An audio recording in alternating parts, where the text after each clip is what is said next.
प्रिय विद्यार्थियों, आज हम राजनीतिक भूगोल के एक महत्वपूर्ण विषय सीमा और सीमांत के विषय में चर्चा करेंगे। राजनीतिक भूगोल के अध्ययन में राज्य के प्रमुख भौतिक तत्वों में सीमांत और सीमाओं का महत्वपूर्ण स्थान है।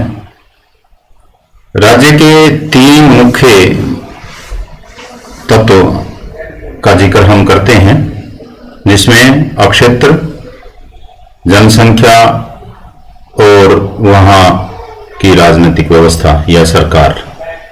इसके अलावा दो महत्वपूर्ण तत्व और भी हैं जो किसी भी राज्य के निर्माण में महत्वपूर्ण भूमिका अदा करते हैं। वो है सीमा और प्रभुसत्ता, सोवरेनिटी, बॉर्डर एंड सोवरेनिटी। राज्य के ऐतिहासिक विकास के साथ साथ जैसे जैसे राज्य का विकास होता है, सीमा और सीमांत भी विकसित होते रहते हैं। इसलिए राज्य के विकास के जितने भी तत्व क्रियाशील होते हैं, प्रत्यक्ष और अप्रत्यक्ष रूप में सीमा और सीमांत से अंतर संबंधित रहते हैं। इनमें सीमांत राज्य के विकास की परिपक्व अवस्था से पूर्व का तत्व है, जो दो पड़ोसी राज्यों के हर सीमा क्षेत्र को अलग करता है, जबकि सीमाएं राज्य विकास की परिपक्व अवस्था में अस्तित्व में आती हैं। कहने का अर्थ यह है कि सीमांत एक अक्षेत्र है। जब अक्षेत्र की या भूमि की बहुत ज्यादा वैल्यू नहीं थी, बहुत ज्यादा इंपॉर्टेंस नहीं थी, तो दो राज्यों के बीच एक अक्षेत्र, काफी बड़ा अक्षेत्र भी हो सकता था, छोटा अक्षेत्र भी हो सकता है, वो अक्षेत्र खाली पड़ा रहता था। हालांकि ये इस अक्षेत्र की बहुत ज्यादा महत्ता नहीं होती थी। ये अक्षेत्र कोई दलदली भाग, ये अक्षेत्र कोई बीहड़ अक्षेत्र, ये अक्षेत्र कोई गहन या सघन वन अक्षेत्र, प्रतिभूमि अक्षेत्र या कोई अन्य प्रकार का अमहत्वपूर्ण अक्षेत्र हो सकता है। ये राज्य के विकास से पहले की अवस्था, राज्य के विकास की परिपक्व अवस्था से पहले की अवस्था है। लेकिन जैसे जैसे राज्यों को भूमि की अहमियत का पता चला या राज्यों ने तकनीकी विकास और वैज्ञानिक प्रगति से इस अमहत्वपूर्ण अक्षेत्र को भी महत्वपूर्ण बनाना सीख लिया, तो निश्चित रूप से वो सीमांत जो है, वो सीमांत धीरे धीरे अक्षेत्र एक लाइन के रूप में परिवर्तित हो गए, जिसको हम सीमा कहते हैं। इसीलिए कहा गया है कि सीमाएं राज्य विकास की परिपक्व अवस्था में ही अस्तित्व में आती हैं। इस समय राज्य एक प्रभुता संपन्न इकाई के रूप में होता है। जब राज्य परिपक्व अवस्था में होता है तो वो अपनी परिधि से लेकर राज्य के अंदर तक विभिन्न प्रकार की अभिकेंद्रीय शक्तियों का विकास करके एक संगठित इकाई के रूप में अपने आप को स्थापित कर लेता है। अभिकेंद्रीय शक्तियां वो शक्तियां होती हैं जो राज्य की एकता और अखंडता बनाए रखने के लिए जिम्मेवार होती हैं। इसी तरह दूसरा पड़ोसी राज्य भी एक संगठित और प्रभुता संपन्न राज्य बन जाता है और उन दोनों के बीच में एक रेखा सीमा के रूप में काम करती है। राजनीतिक भूगोल में इनका अध्ययन इसलिए और भी महत्वपूर्ण है क्योंकि राज्य के संसाधन उपयोग, आर्थिक क्रियाओं के केंद्रीकरण, नियोजन नीति और व्यापक अर्थ में आंतरिक और विदेश नीति को प्रभावित करती हैं। यानी एक सीमा के अंदर रहकर हम राज्य के संसाधनों का प्रयोग करते हैं, आर्थिक क्रियाओं का क्रियान्वयन करते हैं, नीति बनाते हैं और उनका क्रियान्वयन करते हैं, उनको लागू करते हैं। कभी कभी ऐसी स्थिति आ जाती है कि सीमाएं समान प्रजाति और भाषाई या धार्मिक समुदायों को अलग करती हैं, तो उस समय राजनीतिक, भौगोलिक, आर्थिक और सांस्कृतिक समस्याएं उत्पन्न हो जाती हैं। इसलिए सीमाएं प्रत्यक्ष और परोक्ष रूप में राज्यों के नीति निर्धारण में भी योगदान देती हैं। वास्तव में राज्य की प्रभुसत्ता के साथ सीमाओं की प्रकृति संबंधित रहती है। यानी आप यूं कह सकते हैं कि एक अक्षेत्र जो सीमाबद्ध अक्षेत्र है, उसी को हम राज्य कहेंगे और राज्य की प्रभुसत्ता उस सीमा के अंदर ही काम करेगी। दूसरे राज्य की सीमा को जैसे ही आप पार करेंगे, आपकी प्रभुसत्ता, आपकी जो पावर है, आपके जो नियम बनाने की, कानून बनाने की पावर है, प्रभुता संबंधी जो ताकतें हैं, वो ताकतें समाप्त हो जाती हैं। दूसरे क्षेत्र में दूसरे राज्य की प्रभुसत्ता काम करती है। प्रभुसत्ता के विस्तार और परिवर्तन सीमाओं में परिवर्तन होने के लिए जिम्मेवार होते हैं। जैसे ही आप अपनी सीमाओं का परिवर्तन करेंगे, निश्चित रूप से आपका क्षेत्र बढ़ जाएगा, आपकी प्रभुसत्ता का एरिया बढ़ जाएगा, आपकी सॉवरेनिटी का एरिया बढ़ जाएगा। सीमा और सीमांत के राजनीतिक, भौगोलिक और ऐतिहासिक विकास क्रम का विश्लेषण करने से स्पष्ट होता है कि वर्तमान समय में, समय से पूर्व जब पृथ्वी पर राज्य इकाई का आधुनिक तंत्र विकसित नहीं रहा होगा, उस समय प्रत्येक राज्य अपने हृदय क्षेत्र की सुरक्षा के लिए, अपने मूल क्षेत्र की सुरक्षा के लिए आर्थिक दृष्टि से महत्वहीन सीमावर्ती क्षेत्रों को सुरक्षा के दृष्टिकोण से बाधा के रूप में छोड़ देता रहा होगा। यानी कुछ दलदलीय क्षेत्र आपकी सीमा पर खाली छोड़ दिए गए ताकि दूसरे देश की जो सेना है वो आपकी सीमा में, आपके क्षेत्र में घुसकर आप पर आक्रमण ना कर पाए। कुछ बीहड़ वन क्षेत्र को इस तरह से प्रतिभूमि या मतलब बीहड़ वन उगा दिए जाते थे, या ऐसी खाइयां खोद, बड़ी बड़ी खाइयां खोद दी जाती थी जो एक सीमा क्षेत्र का काम करते थे। इस तरह का मतलब विचार जो है वो आप ये कह सकते हैं कि भी जैसे ही राज्य का विकास होना शुरू हुआ तो वो जो सीमांत है वो सीमांत समाप्त होने शुरू हो गए और आधुनिक सीमाओं का निर्माण होना शुरू होगा। तो सीमा की परिभाषा हम करते हैं, दो चार परिभाषाएं मैंने यहाँ लिखी हैं, उनसे आप स्पष्ट रूप से समझ पाएंगे कि सीमाएं क्या है। जैसे NJG पाउंड लिखते हैं कि सीमाएं राज्य की संप्रभुता को उसके पड़ोसी राज्य से पृथक करती हैं। यानी सीमा वो लाइन है जो दो राज्यों की संप्रभुता को अलग करती हैं। दो राज्यों को, दो पड़ोसी राज्यों की संप्रभुता को अलग करने वाली रेखा को पाउंड्स कहते हैं, वो सीमा है। A.E. मूडी कहते हैं कि सीमा क्षेत्र उस क्षेत्र का निर्धारण करती है जिसके अंतर्गत राज्य की आंतरिक अवस्था विकसित होती है और इसी के सहारे विभिन्न राज्य एक दूसरे के संपर्क में आते हैं। यह भौगोलिक तत्व न होकर एक राजनीतिक तत्व है। यानी भौगोलिक तत्व हो सकता है, वो भौगोलिक तत्व आप यूं कह सकते हैं कि भौगोलिक तत्व एक जैसे नदी है, वो एक भौगोलिक तत्व है, लेकिन जब उस नदी का हम सीमा के रूप में प्रयोग करते हैं तो वो भौगोलिक तत्व ना होकर एक राजनीतिक तत्व हो जाता है और उसी सीमा रेखा के सहारे राज्य की आंतरिक जो अवस्था है, राज्य का जो आर्थिक क्रियाएं हैं, उसी सीमा के अंदर ही विकसित होते हैं और यही वो लाइन है जिसके माध्यम से, जिसके सहारे राज्य एक दूसरे के संपर्क में आते हैं। ऐसा A.E. मूडी का कहना है। क्रिस्टोफ के अनुसार सीमाएं एक संप्रभुता संबंधी सरकार और विधि के अधीन रहने वाले जन समुदाय को आबद्ध करती हैं। यानी एक संविधान, एक कानून के अंतर्गत रहने वाली पूरा जन समूह जो है, वो पूरा जन समूह एक सीमा में बंधा हो।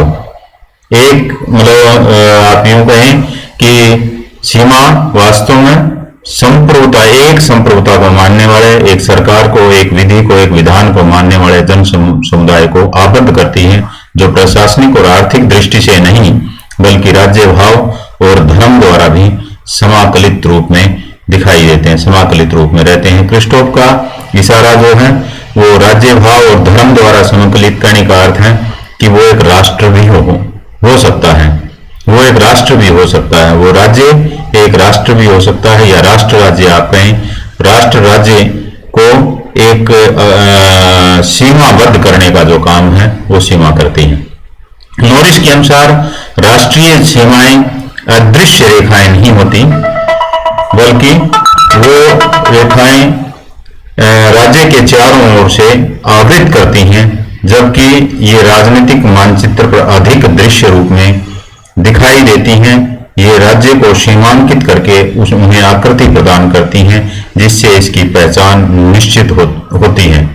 नॉरिस का कहने का ये अर्थ ये है कि राष्ट्रीय सीमाएं अदृश्य रेखाएं होती हैं। अदृश्य रेखाएं वो कई बार मतलब जो सीमा रेखा है वो ऐसे क्षेत्रों से खींची जाती हैं जहां उनको डीमार्केट करना, जहां उनका निर्धारण करना काफी मुश्किल होता है, लेकिन मानचित्र पर वो स्पष्ट रूप से दिखाई देती हैं, विश्व के मानचित्र पर स्पष्ट रूप से दिखाई देती हैं। सीमांत का जहां तक हम जिक्र करें, सीमांत की शब्द की उत्पत्ति फ्रंट शब्द से हुई है। सीमांत शब्द किसी निश्चित रेखा के लिए नहीं बल्कि एक अक्षेत्र के लिए प्रयोग किया जाता है। सीमांत और सीमा में यही फर्क है। सीमा एक रेखा है और सीमांत एक अक्षेत्र के लिए प्रयोग किया जाता है। इसके लिए अग्र प्रदेश, सीमा प्रदेश, तटस्थ प्रदेश, संक्रांति प्रदेश, मानव रहित अक्षेत्र आदि शब्दों का भी प्रयोग किया जाता है। कई बार प्रश्न पत्र में इन्हीं शब्दों में से कोई एक शब्द दे दिया जाता है, तो कंफ्यूज नहीं होना है आपको। आप सीमांत शब्द के लिए जो शब्द प्रयोग किए गए हैं उनमें भी सीमांत की परिभाषा दे सकते हैं। वास्तव में सीमांत का ऐतिहासिक विकास स्पष्ट करता है। यह तो कानूनी तथ्य है, न तो कानूनी तथ्य है और न ही राजनीतिक तथ्य है। यानी एक ऐसा सीमांत एक ऐसा क्षेत्र है जहां किसी विशेष देश की न तो राजनीतिक गतिविधियां काम करती हैं और न कानूनी गतिविधियां काम करती हैं। ये एक तटस्थ सा क्षेत्र होता है दो राज्यों के बीच में, और जैसे हमने पहले बात की कि ये बहुत ही अनइम्पोर्टेंट एरिया है। इसको हम दलदली भाग कह सकते हैं, इसको हम बिहड़ क्षेत्र कह सकते हैं, इसको हम प्रतिभूमि क्षेत्र कह सकते हैं, बंजर भूमि क्षेत्र कह सकते हैं। तो ये न तो कानूनी तथ्य है और न ही राजनीतिक तथ्य है। इसका थोड़ा सा इतिहास के बारे में अगर बात करें तो प्राचीन समय में बचे हुए क्षेत्र के सीमावर्ती प्रदेश के लिए सीमांत शब्द का प्रयोग किया जाता था। जो बचा हुआ क्षेत्र है, जो नगर है, उस नगर के सीमावर्ती जो प्रदेश हैं, उस सीमावर्ती प्रदेश के लिए सीमांत का प्रयोग किया जाता था। सभ्यता का विकास और वातावरण के अनुकूल होने पर वह इस स्थान का यह जो स्थान है, ये जो सीमांत है, ये दो क्षेत्रों का मिलन स्थल बन गया और इसकी राजनीतिक महत्ता का विकास हुआ। इस अवस्था में सीमांत आधुनिक सीमाओं से भिन्न था क्योंकि राज्य की अंतिम सीमा नहीं थी। ये राज्य की अंतिम सीमा नहीं थी। अगर आप देखें इसमें तो जैसे एक राज्य की अगर मैं थोड़ा सा हाईलाइट इसको करूं, जैसे एक राज्य आपका सॉरी मैं देखता हूं,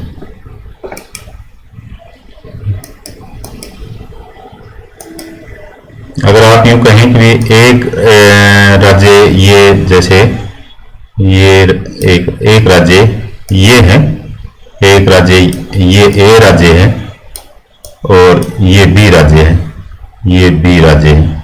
अब इन दोनों के बीच में कुछ क्षेत्र ऐसा था जो एक सीमांत का काम करता था। ये क्षेत्र जो है, ये क्षेत्र सीमांत का काम कर रहा है, ये क्षेत्र सीमांत का काम कर रहा है।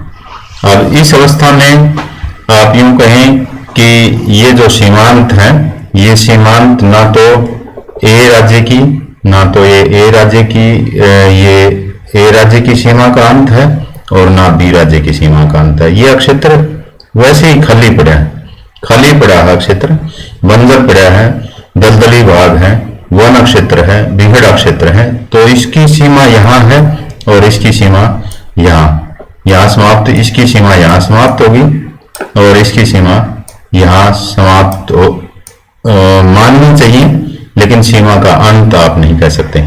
इसका अर्थ यह नहीं है कि अब सीमांत जो है वो समाप्त हो गए हैं और अभी भी अनेक देशों के जो सीमावर्ती क्षेत्र हैं, उन सीमावर्ती क्षेत्रों पर कुछ ऐसे क्षेत्र पड़े हैं जिनको आज हम सीमांत कहते हैं और वो विवादास्पद क्षेत्र की श्रेणी में आते हैं।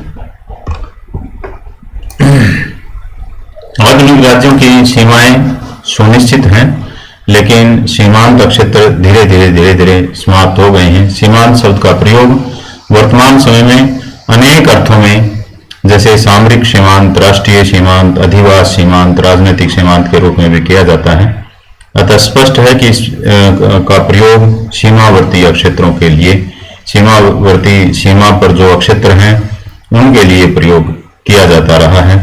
राजनीतिक सीमांत में भूगोलवेत्ता का उद्देश्य उनकी प्राकृतिक विशेषताओं, स्थिति, उसका प्रभाव और सांस्कृतिक स्वरूप के रूप में जानकारी प्राप्त करना होता है।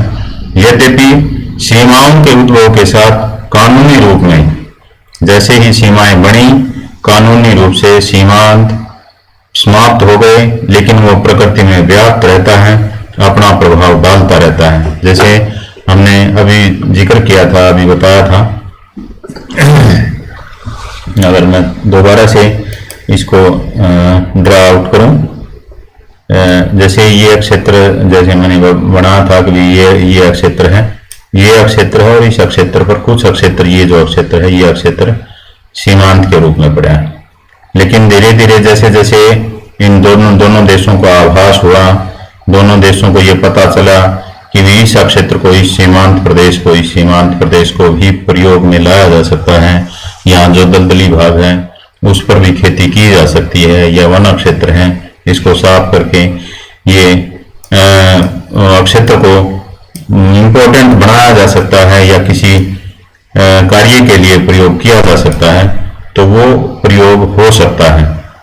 जब इनको ये पता चल जाए तो ये दोनों देश मिल बैठ के एक टेबल पर, और दोनों इसको अपने अपने हिस्से का बांट लेते हैं, चाहे वो मतलब समझौते का जो तरीका है वो कुछ भी हो, लेकिन ये जो सीमा क्षेत्र है, ये सीमा क्षेत्र समाप्त हो जाता है, सीमांत क्षेत्र समाप्त हो जाता है और एक लाइन के रूप में आ जाता है। ये एक लाइन के रूप में आ जाता है। लेकिन कहने को तो ये सीमांत का जो क्षेत्र है वो समाप्त होगा, लेकिन यहाँ के लोग जो थे, या यहाँ के लोग थे, ये बिहड़ क्षेत्र था, तो लोग, यहाँ के लोग, यहाँ की जो जनसंख्या या सीमावर्ती क्षेत्रों के लोग यहाँ भेड़ बकरियां चराने आते थे, पशु चराने आते थे।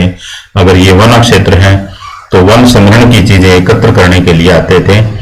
तो निश्चित रूप से ये लोग, इन लोगों का झुकाव इस तरफ रहता है, इन लोगों का झुकाव इस तरफ रहता है, और इस तरह की जो समस्याएं हैं खासकर सीमावर्ती क्षेत्रों में अपना प्रभाव डालती रहती हैं। सीमांत की परिभाषा की अगर हम बात करें तो लॉर्ड कर्जन कहते हैं कि सीमांत वास्तव में एक रेजर के धार की तरह तेज है, जिस पर आधुनिक युद्धों और शांति संबंधी मुद्दों और राष्ट्र का जीवन मरण आधारित होता है, जीवन मरण निर्भर करता है। लॉर्ड कर्जन ने 1912 के आसपास ये भारत में वायसराय रहे हैं अंग्रेजी शासन के दौरान। 1905 में इन्होंने बंगाल का विभाजन किया था, वही लॉर्ड कर्जन हैं। तो इन्होंने कहा कि सीमांत जो क्षेत्र हैं वो सीमांत क्षेत्र काफी खतरनाक क्षेत्र हैं, रेजर की धार की तरह तेज हैं।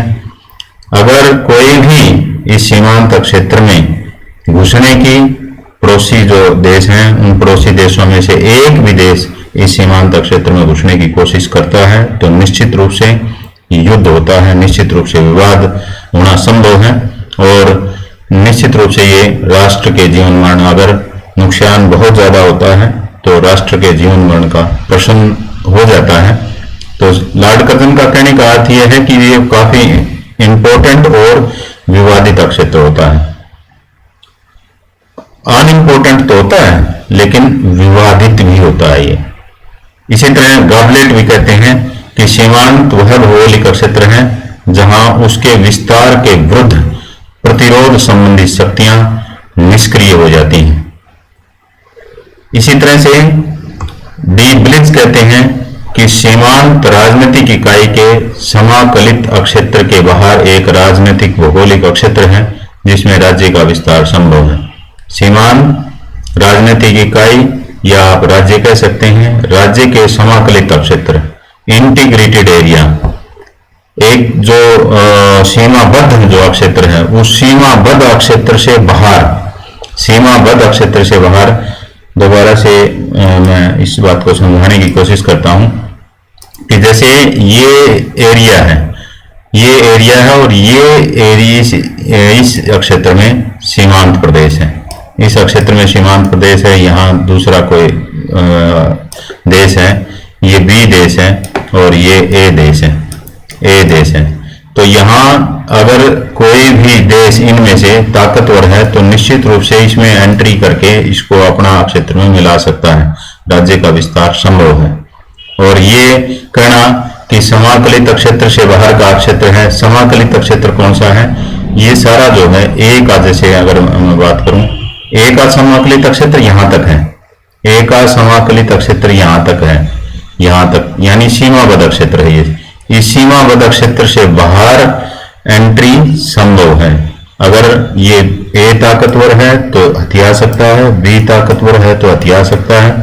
अगर विश्व का इतिहास देखें तो निश्चित रूप से ऐसे ही राज्य के विस्तार हुए हैं। इस प्रकार सीमांत एक रेखा ना होकर एक ऐसा क्षेत्र है जो राज्य के बाह्यवर्ती सीमांत भाग में स्थित होता है और यहाँ राज्य की संप्रभुता निष्क्रिय रूप में विद्यमान होती है।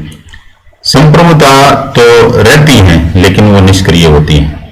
संप्रभुता तो है यहाँ, ये दोनों का क्षेत्र है, ये दोनों देशों का साझा क्षेत्र है, दोनों देशों के बीच का क्षेत्र है, लेकिन छेड़ना इसको कोई भी नहीं चाहता। तो यहाँ एक संप्रभुता है, वो संप्रभुता यहाँ है लेकिन वो एक्टिव नहीं है। वो इस राज्य की भी हो सकती है, इस राज्य की भी हो सकती है संप्रभुता। तो ये आप यूं कहेंगे संप्रभुता यहाँ निष्क्रिय रूप में विद्यमान है। सीमा और सीमांत में अंतर की अगर बात करें हम, जैसे हमने अभी बात की थी कि सीमा अक्षेत्र है और सीमांत अक्षेत्र है और सीमा एक रेखा है। तो सीमांत की अक्षेत्रीय प्रकृति होती है और सीमाओं की रेखीय प्रकृति होती है। सीमांत एक क्षेत्र में विस्तार होता है, एक क्षेत्र का विस्तार होता है, अक्षेत्रीय विस्तार है। सीमांत एक क्षेत्र है, जबकि सीमा एक रेखा होती है और वो रेखा किसी बाढ़ के रूप में हो सकती है, किसी दीवार के रूप में हो सकती है, किसी लाइन के रूप में हो सकती है, अनेकों रूप इसके हो सकते हैं, लेकिन वो एक लाइन है। और जो सीमांत है वो एक अक्षेत्र है। सीमांत अक्षेत्रीय इकाइयां हैं, इनकी लंबाई और चौड़ाई, मतलब जैसे हमने पहले भी एक डायग्राम ड्रा किया तो उसकी कुछ लंबाई है कुछ चौड़ाई है, लेकिन सीमा रेखा है, इसकी लंबाई है चौड़ाई नहीं होती।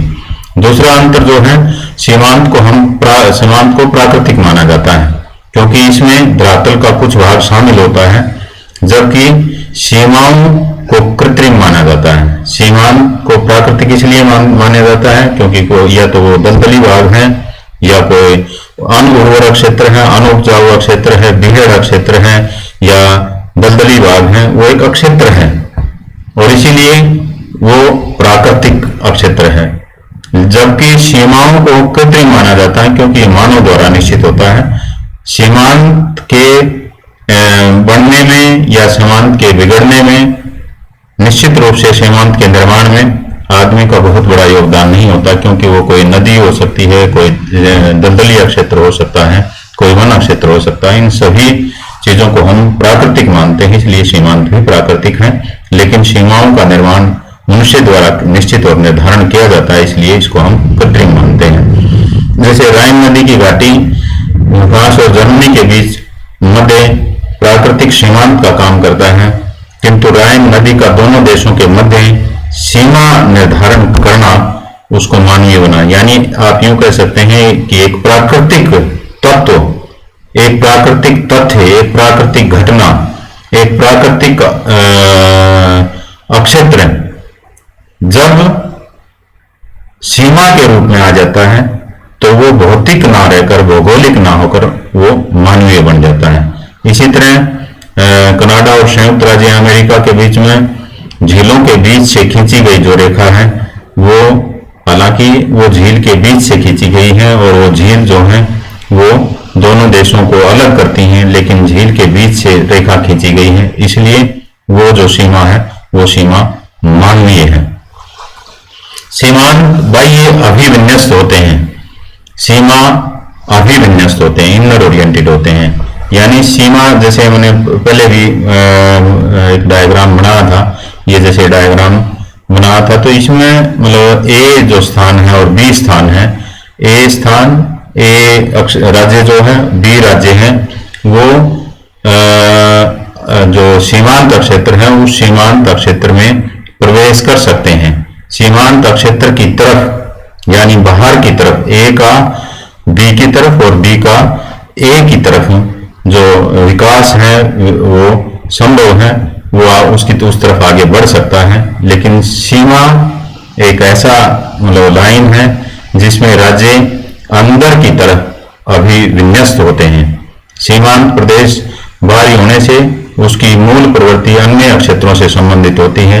अमेरिका, रूस, चीन आदि जहां सीमांत क्षेत्रों में केंद्रीय शक्ति से भिन्न न विचार विकसित हुए, परंतु सीमा केंद्रीय शासन के कानून द्वारा नियंत्रित होती है। केंद्रीय शासन के कानून द्वारा नियंत्रित होती है। सीमांत बाहरी शक्ति के रूप में सीमा एक केंद्रीय शक्ति के रूप में होती है।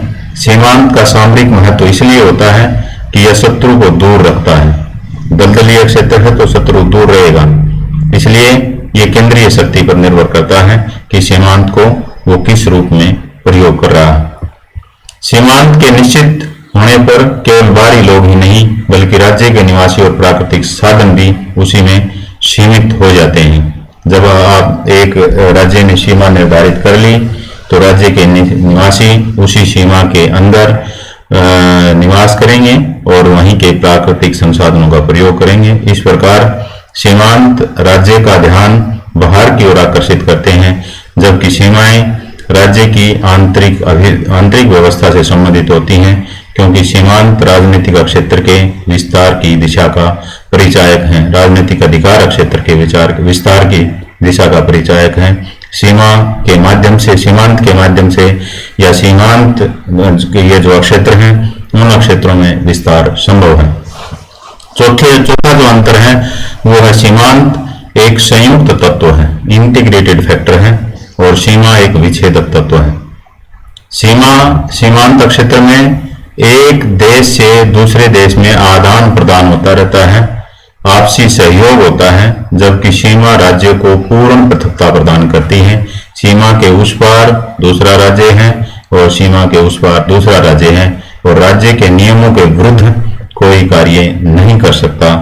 उसकी सीमा के अंदर, किसी विशेष राज्य की सीमा के अंदर कोई दूसरा दखल नहीं दे सकता, उसकी संप्रभुता को कोई मतलब खतरा पैदा नहीं कर सकता। लेकिन सीमांत क्षेत्र ऐसा क्षेत्र है जहां दोनों देशों की, जैसे हमने पहले भी बात की थी कि दोनों देशों की संप्रभुता निष्क्रिय रहती है, लेकिन कभी कभी वो सक्रिय भी हो जाती है, और जैसे ही सक्रिय होती है निश्चित रूप से वहां विवाद होने की संभावना रहती है।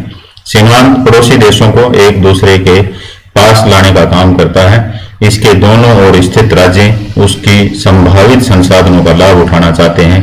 इसके विपरीत सीमाएं पड़ोसियों के बीच संबंध रोकने के उद्देश्य के लिए बनाई गई हैं।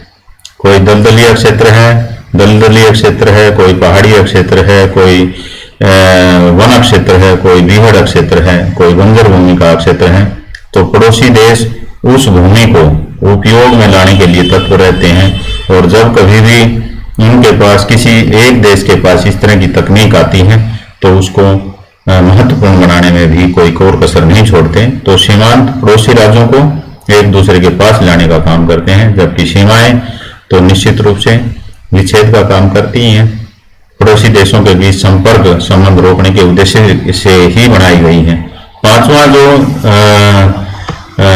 नियम है, पांचवा जो अंतर है वो है सीमांत का अक्षेत्रीय विस्तार होने के कारण इसमें प्राकृतिक और मानवीय साधन होते हैं। उसमें कुछ जनसंख्या भी निवास कर सकती है। हालांकि जैसे हमने बताया कि भी यह क्षेत्र काफी निर्जन क्षेत्र, अमहत्वपूर्ण क्षेत्र होता है, लेकिन कुछ जनसंख्या थोड़े समय के लिए सीमांत क्षेत्र में निवास कर सकती है, उसके बाद फिर अपने क्षेत्र में लौट के आ जाती है। लेकिन सीमा तो एक लाइन है, वहां न तो साधन होते हैं न जनसंख्या होती है। यह केवल एक दीवार के रूप में है, एक लाइन के रूप में है, एक बाड़ के रूप में है जो दो राज्यों को अलग करती है। यह भी एक महत्वपूर्ण अंतर है। छठा जो अंतर है, रेडजल ने सीमा और सीमांत का अंतर स्पष्ट करते हुए लिखा है कि सीमांत प्रदेश वास्तविकता है, सीमांत प्रदेश दिखाई देती है, अक्षेत्र दिखाई देता है, जबकि सीमा रेखा उसका संक्षिप्त रूप है। सीमा रेखा एक संक्षिप्त रूप है, एक लाइन के रूप में है, रेड जल ये भी कहते हैं।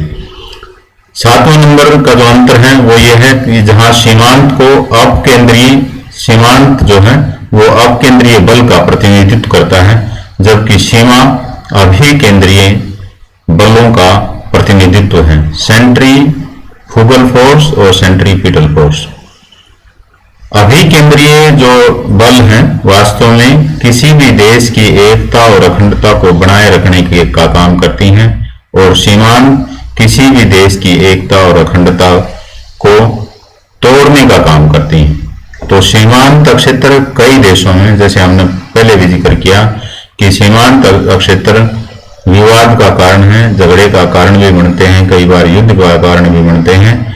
और वो युद्ध का कारण इसीलिए बनते हैं कि सीमांत क्षेत्रों का प्रयोग कई बार पड़ोसी देश आतंकवादी गतिविधियां या अपने पड़ोसी देश की एकता और अखंडता को भंग करने के लिए करती हैं। तो वहां अपकेंद्रीय बलों का अपकेंद्रीय बल पनप सकते हैं, जबकि सीमा या सीमा के अंदर उन्हीं बलों का, उन्हीं फोर्सेज को बढ़ावा दिया जाता है जो उस देश की एकता और अखंडता को बनाए रखने में महत्वपूर्ण योगदान देते हैं। मूडी के शब्दों में सीमांत प्रदेश प्राकृतिक क्षेत्रीय इकाइयों के बीच संक्रमण की परिचायक हैं। सीमाएं राजनीतिक इकाइयों के बीच अवस्थानांतरण का प्रतिनिधित्व करती हैं। और अंतिम जो अंतर है वो ये है कि सीमांत अतीत की याद दिलाते हैं। जैसे हमने पहले भी बात की है कि सीमांत अब लगभग समाप्त हो चुके हैं, तो वो अतीत की याद दिलाते हैं, लेकिन सीमाएं वर्तमान व्यवस्था का अभिन्न अंग है, आधुनिक व्यवस्था का अभिन्न अंग है। सीमांत क्षेत्रीय पट्टी थी, अतः यह अपरिवर्तनीय स्थिति के परिचायक थे। इसके विपरीत सीमा पड़ोसी देशों के प्रभाव और क्षेत्र की बाह्य सीमा का निर्धारण करती हैं, अतः सीमाएं स्वभाव से ही परिवर्तनशील हैं। उपनिवेशी दौर में किसी भी समय विशेष में अंतर्राष्ट्रीय सीमा राज्यों के बीच शक्ति संतुलन का परिचायक थी। संतुलन में परिवर्तन के साथ ही सीमा की स्थिति में परिवर्तन आ जाता था। द्वितीय विश्व युद्ध के बाद पश्चात सीमाएं ज्यादातर स्थायी विभाजक रेखाएं बन गई हैं। उससे पहले मतलब सीमा जो है वो सीमा काफी परिवर्तनशील रही हैं। जब भी कोई ताकतवर देश अपनी ताकत का प्रयोग करता था तो पड़ोसी राज्य का या दूर किसी राज्य के सीमा क्षेत्र में जाकर अपनी घुसपैठ बनाकर उस राज्य का बहुत सारा क्षेत्र या थोड़ा क्षेत्र अपने अधीन लेकर उस क्षेत्र की सीमा में परिवर्तन कर देता था। सीमांत की राजनीतिक और संवैधानिक मान्यता होती है, जबकि सीमा एक कानूनी तथ्य है।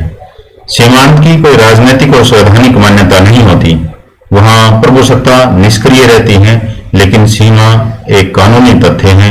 सीमा एक किसी भी देश के संविधान के माध्यम से उसको कानूनी तथ्य माना जाता है। तो ये कुछ विशेष अंतर थे। सीमाओं के अगर विकास सतह की बात करें कि सीमाओं में किस प्रकार से किस स्टेज के माध्यम से विकास हुआ, तो वर्तमान विश्व में सीमाओं का अति जटिल जाल विस्तृत है।